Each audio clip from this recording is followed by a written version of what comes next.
దేశంలో ఎక్కువ ఫ్లోరోసిస్ సమస్యలు ఎదుర్కొంటున్న రాష్ట్రం? రాజస్థాన్. క్రింది వాటిలో చేనేత కార్మికుల యొక్క సమస్యలకు గల కారణాలు?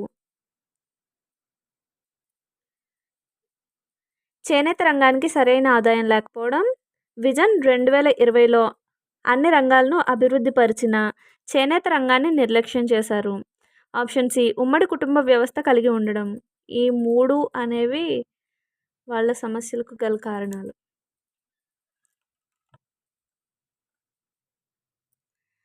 సంక్షేమ భావనకు సంబంధించిన అంశం. ఏబిసి. ప్రాథమిక హక్కులు అండ్ ఆదేశిక సూత్రాలు. ఆప్షన్ బి పీఠిక ఆర్ ప్రవేశిక. Option C schedules. సామాజిక శాస్త్రవేత్తల ప్రకారం ద్విజులు, బ్రాహ్మణ, క్షత్రియ, వైశ్య